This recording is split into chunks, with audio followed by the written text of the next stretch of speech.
Hello everyone, welcome to A Foreigner Farming in the Philippines. Our worker, Ippy. Say hello, Ippy. She's, Maricel has gone with her girlfriend Lynn. They're taking a day trip over to Anda Beach. She had set up a sale to sell some of her pigs. And so I'm supposed to be here to oversee that somehow. She may be back before they get here, but Ippy's here to make sure I don't make any mistakes. Maricel handles all the buying and selling because basically it's her piggery. Wanted to give a little update here.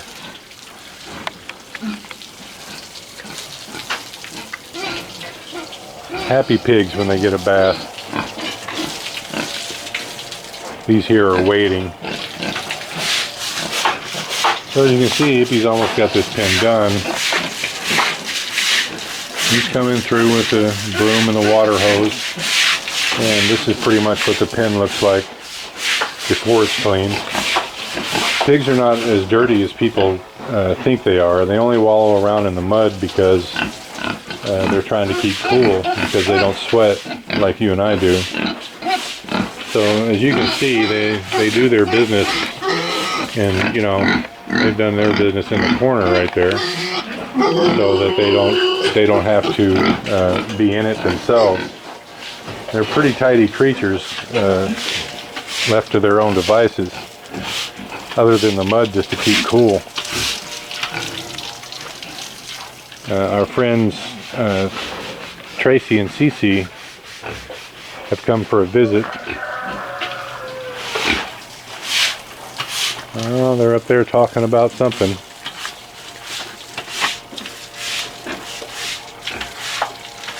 There's Tracy, the world traveler, right there. Hello, Mr. B. Hello, world. Hello, world. We had a radio announcer that used to go, "Morning, world. This is John Laws," but I'm not John Laws. John Laws? Yeah. Laws.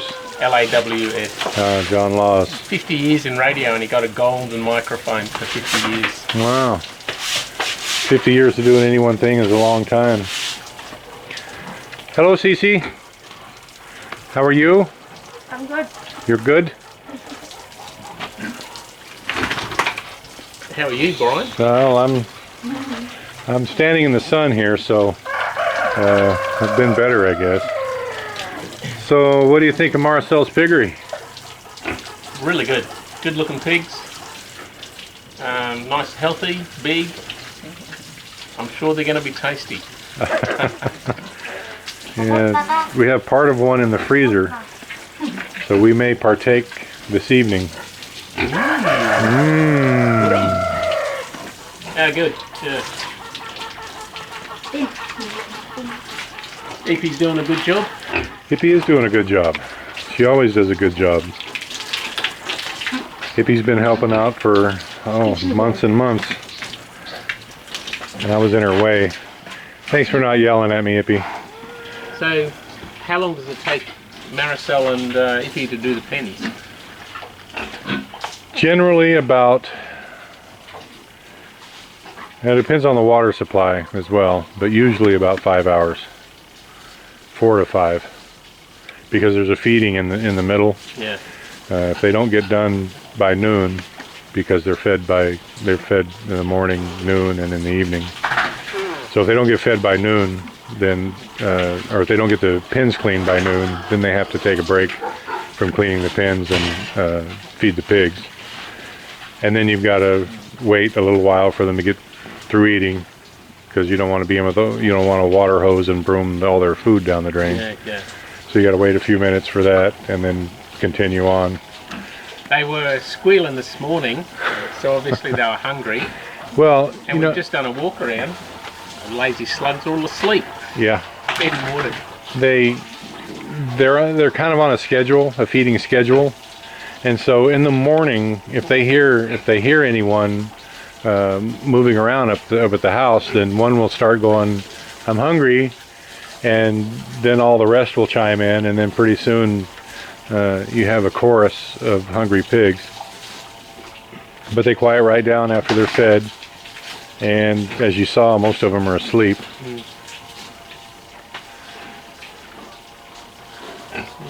Oh, it's looking good.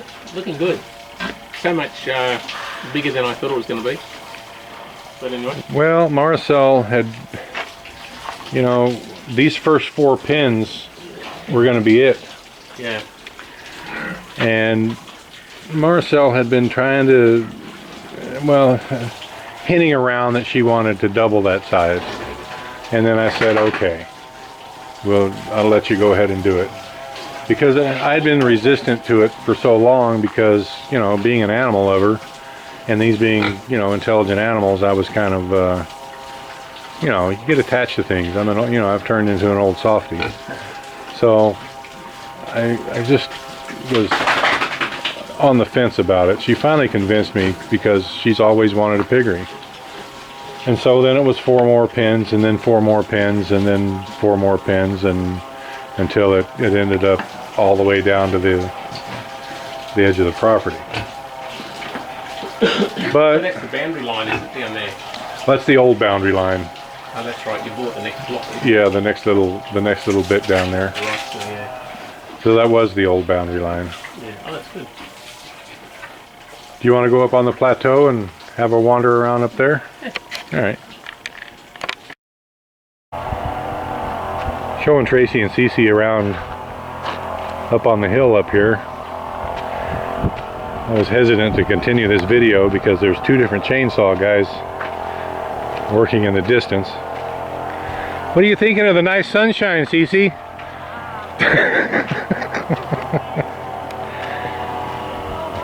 We're up here on this plateau and there's no shade. It's probably 10 or 11 o'clock in the morning now, so it's toasty up here.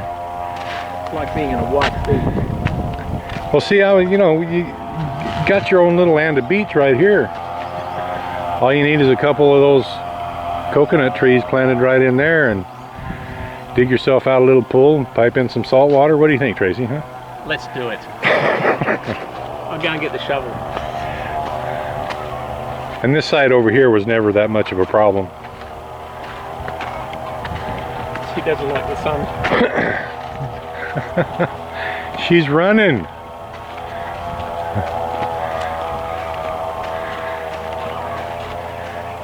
Yeah, as much as Western women love to get a tan and will lay out in the sun for hours and hours, Filipinas are not that way.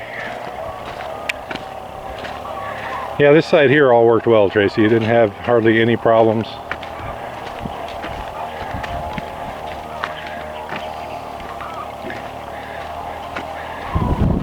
There was a bit of a spike of runoff. I was going to inflow right here. As you can see, it dug this out a little bit, but I don't think that's going to be a problem. This was the heaviest rains. Put a pile of rocks at the end of that.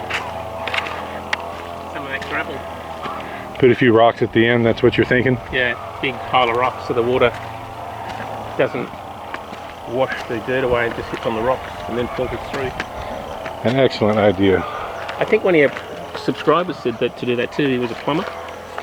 But, yeah, big bundle of rocks. 5 or 6 wheelbarrows worth? At least. Yeah, I ended up running it all the way over here because that was the unplowed ground. Would this film your pond too?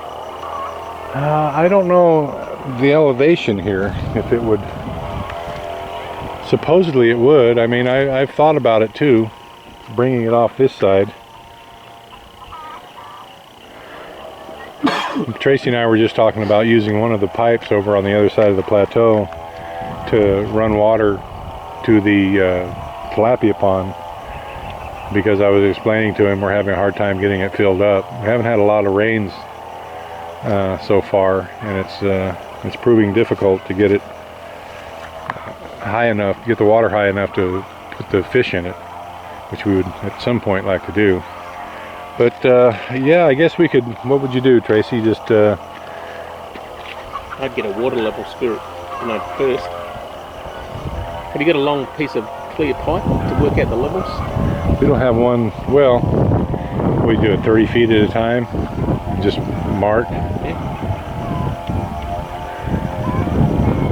Yeah, it's cheap enough to buy, and we could level it out. We could figure it out what the difference is. I'm guessing from this point right here at the end of the curb here that it's about even with the top of the road that goes across the proposed tilapia pond. So we'll get it figured out. The corn's doing well. Probably going to harvest in about 2 weeks, maybe 3. Kind of depends. I haven't walked through the cornfield and sacrificed a few ears to see how they're doing. Some areas are doing better than others. This soil was really depleted, and it wasn't broadcast fertilized before we planted the corn. It was just the corn that was individually fertilized. So I think next year, I'm used to thinking in yearly crop cycles. I think the next time that we plant this, I'm going to broadcast fertilizer, because some of these fields were just fertilized the bare minimum to get the rice to grow. That particular green patch that you can see running down right in the middle of your screen there, that was part of the bank that was disked down, because this was one rice field here and this was another rice field here, and that green patch was the bank that separated the two. When the disked it, all that fresh ground was pulled down into the next field, and that's the nice green stuff. So it was fresh soil that hadn't been depleted from the rice crops. And you can see, if I pan this way, the corn that's directly in front of you is shorter and not quite so green, but that over there is really doing well. It's taller and greener.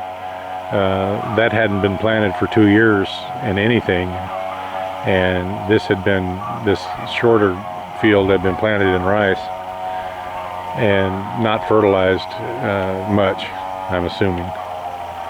So live and learn. We'll do it a little different next time, see if we can get a better crop. We will do a poundage, tonnage on these fields when we get done. Maricel's pretty picky, so we'll do that for her. Thank you, everyone. Please like, comment, share, and subscribe.